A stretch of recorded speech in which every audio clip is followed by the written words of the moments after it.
Oh man, I just want to dance. Let's go. Extras? No. I need preferences. Let's lower that a bit. Just for me. And then I can adjust this to not be at negative a million decibels.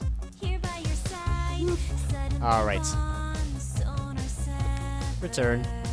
Alright, so, hey heroes, Isaac Zephyr here, and welcome to Always Remember Me.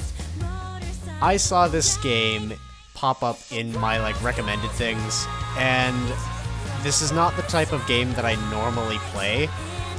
I read through it, it looked like it had an interesting story, and I was like, you know what? I'm going to do this as a series thing, because I want to see how it goes. I want the opportunity to voice act a variety of different characters, and it's a little bit something different rather than me just being consistently a hero doing hero things. Besides, it's a dating game where I get to play as the woman. Alright, so let's start this sucker up. We have a difficulty option. Let's go normal, because I'm not experienced. Let's do a standard intro. We were walking together, hand in hand, watching as the sun descended beneath the horizon. The evening was wearing on, and the warm colors of twilight were starting to fade from the sky. Oh my, this is a really in-depth novel, apparently. My name is Amarantha. I don't know what to do. You're doing enough. Don't worry about things so much. But he doesn't approve of me. Do you think he doesn't like my job? Maybe he thinks it doesn't earn enough money. Or that I should be doing something better. I'd like to do more, but it's the best part-time job I could find. His eyes were sympathetic as he looked down at my worried expression.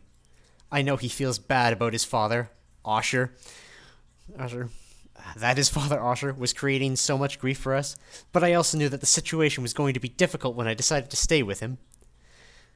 I don't think it's your work. He can be pretty stubborn. I know some people think that I could be better. It's not like a job at an ice cream parlor is anything special. I'm attending my first year of college for creative writing. It's a natural fit, since I've always loved to write poetry and prose. I had to take a part-time job during the summer to pay for my studies. Some girls in my classes have really good summer jobs. Honestly, I don't think he'd approve of any girl without a lot of persuading first. I don't think it's anything personal. He's just being stubborn. Yes, but after all this time, I really thought that he would have warmed up to me by now. He doesn't understand that we're serious about our relationship. Or he doesn't want to understand. It's just so exasperating, since everyone else has been so supportive of us. He'll come around eventually. It's just a matter of time. I hope so. I just wish he wouldn't object almost every time he finds out we're going on a date. I know. It'll get better soon, I promise. We reached the staircase that led back to the boardwalk and parking lot. Even over the sand dunes, I could see where Aaron's motorcycle was parked. We were about to ascend the stairs when he stopped and turned around to face me. Damn, he's got a motorcycle? He really does not seem the motorcycle type.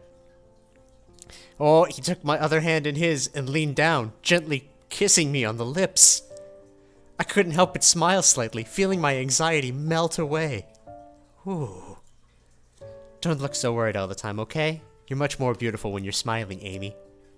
I returned the smile and leaned up to kiss him again. You're such a romantic. Ooh.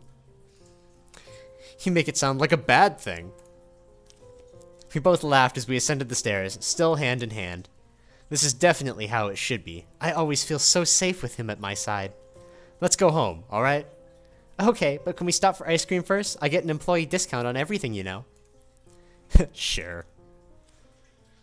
They have the best new type of ice cream sundae now. We should split one. Sounds good. My smile grew brighter as pleasant thoughts passed through my mind. He mounted his motorcycle and I sat on the back, wrapping my arms around his middle and holding on tightly. I rested my head against his broad shoulders and let a content sigh escape my lips as the engine started up. Okay, who drew that face? This one here? And he's like, you know what? That is a contented sigh look. That is the sigh like I am going to die right now. The sun disappeared beneath the horizon and the darkness of night began to overtake the city. We sped out of the parking lot in less than a minute, and onto the nearly empty road that led back to town. The trees blurred as we flew down the road. We were only driving for a short while before a strange feeling of foreboding settled over me.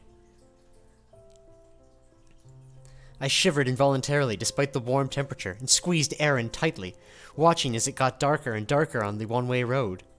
I was thinking of what to make for us for breakfast in the morning when we reached an intersection. We waited patiently for the light to change color, and when the green circle left off its artificial glow, Aaron resumed driving. We had just entered the intersection when, very suddenly, I heard it. What? I looked up, eyes wide with confusion, to see another car barreling down the road, swerving back and forth as it approached us. Aaron tried to steer away from the oncoming vehicle, but there was no hope of evasion. The car made no attempt to brake as it passed through the red light and collided with us. All I remember before the hellacious sound of the crash was losing consciousness was Aaron turning the motorcycle to try and protect me from being directly hit. When I opened my eyes, the brightness of the lights above me were almost blinding. Though I had never spent very much time in a hospital, I recognized the scent of disinfectants and various other cleaners to be similar to what one smelled in a doctor's office. Where am I? It took me a moment of waiting for my eyes to adjust to the bright lights before I remembered what had happened. My eyes widened in horror at the vividness of the memory. Aaron! I sat up abruptly, feeling a dull ache when I moved. A nurse out in the hallway heard my sudden cry and quickly hurried inside my room. Miss, please, lay back down. You weren't seriously injured in the crash, but we would like to rest before... fuck. Oh, I'm so flustered. We're in a car accident. Miss, please lay back down. You weren't seriously injured in the crash, but we would like you to rest before we decide if you're ready to be released. I will be looking after you. Until that time comes, your injuries are minimal, only minor bruising, but we can't let you leave just yet.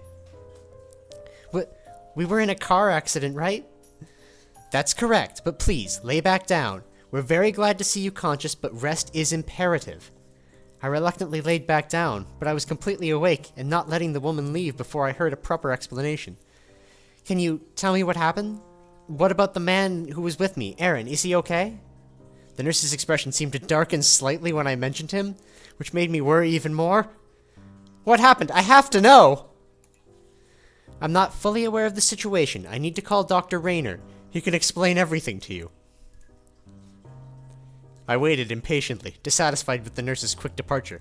It only took a few moments for a handsome young man in a doctor's uniform to enter the room. Raynor here. I was surprised to see that he wasn't all that much older than Aaron and I, most likely a fresh graduate out of medical school.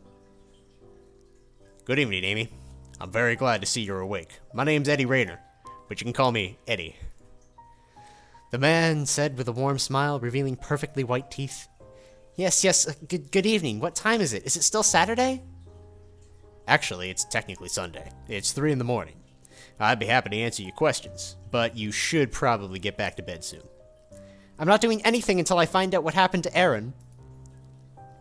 The young doctor's smile faded, his reaction much like the nurse's. Unable to hold back my growing worry, I found myself starting to yell as tears gathered in my eyes.